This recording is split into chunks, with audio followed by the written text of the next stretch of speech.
Ready. Right sides together, 1/2 inch seam, center back. And I'm doing the body first.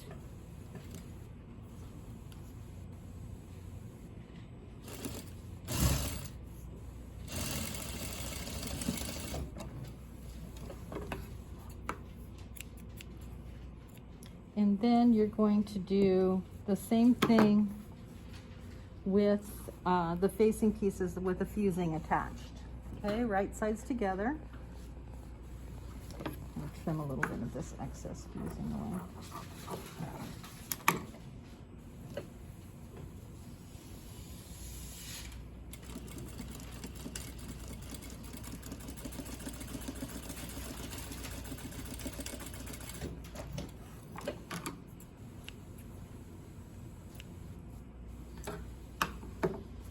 And now we can sew the back neckline to the body. Okay, so the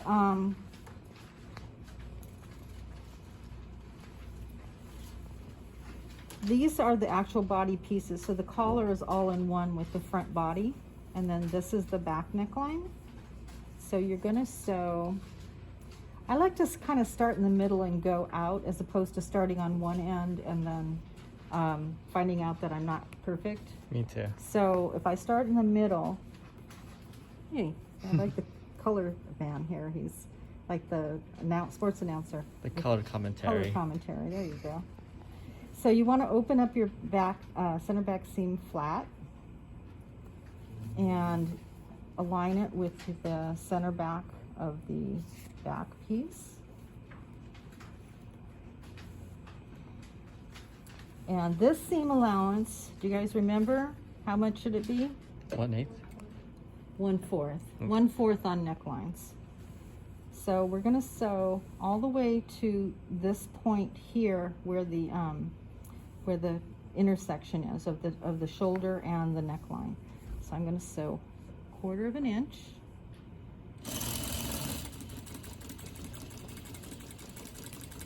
And then when I get to that point, I have to snip, and I'm gonna snip right into that corner.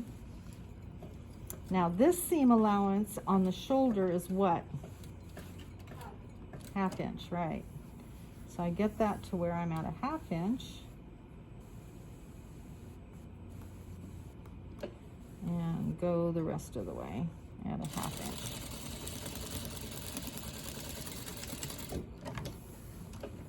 Okay, and then you want to make sure that the pieces are snipped. All right, now I'm going to do the other side. Let's see how we came out here. Yeah, when you turn it, you should have a nice square, no puckers. So you have a nice square with your clip. Okay, so clip right to the edge. I'll do the other side. 1/4 inch at the neckline.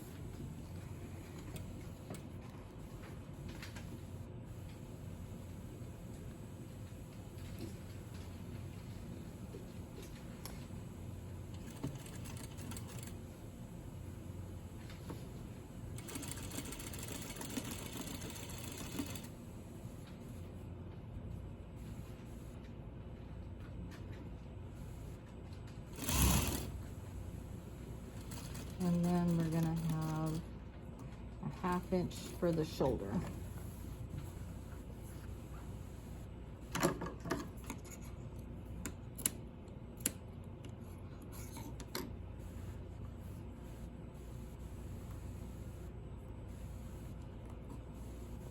And make sure you don't get any puckers in there when you're making that turn.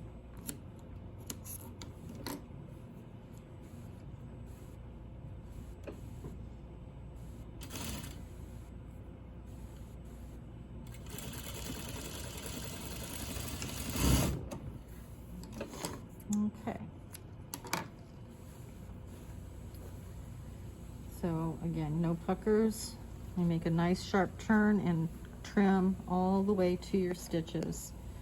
Clip all the way into that intersection to get the best, nice smooth corner. Okay, Then the next step is to attach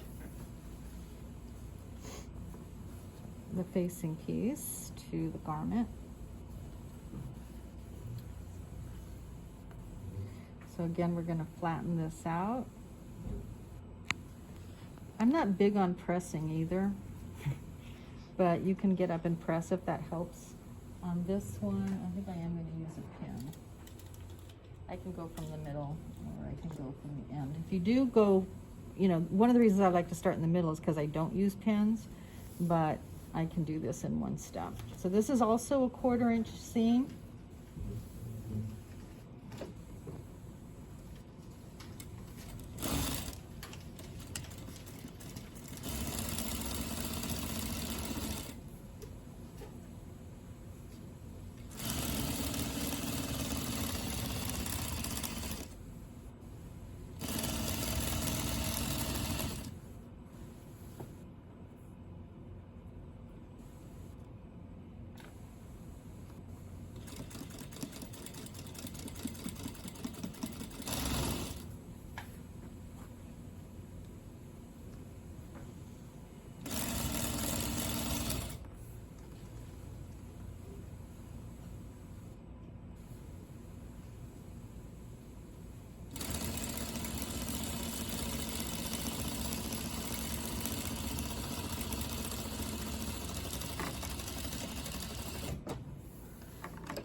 And who remembers what an understitch is?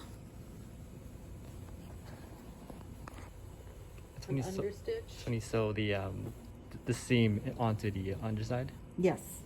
So what I'm doing is I'm taking with my fingers and I'm pressing the seam allowance toward the fusing side, the facing piece, and I'm going to top stitch right on there on the side that the facing is on. And I'm using white thread intentionally so you can see it. Keeping this real nice and flat as I go. You're not going to see this stitch on the outside of the garment, it's only on the inside. That's why they call it an understitch. And it keeps that seam from rolling forward.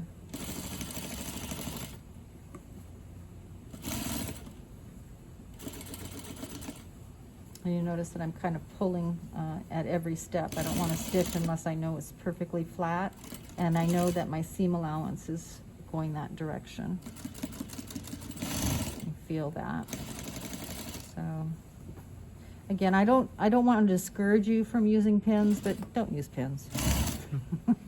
Use pins minimally, only as you need them. It slows you down, and if you need them, use them. I don't want to but I think what happens with time is if you're doing this, if you're sewing for money, it really does slow you down.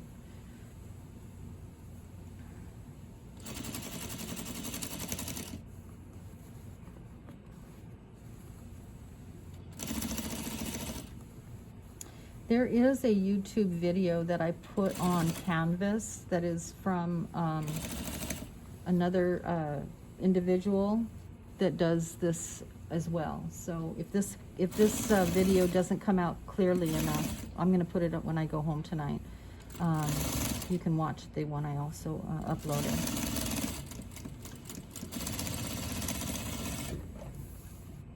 Oops, my bobbin thread ran out. When that happens too. Okay, so basically then, you know, I've got that. Actually, I got my understitch on the wrong side. Scratch it. All of it? Yeah.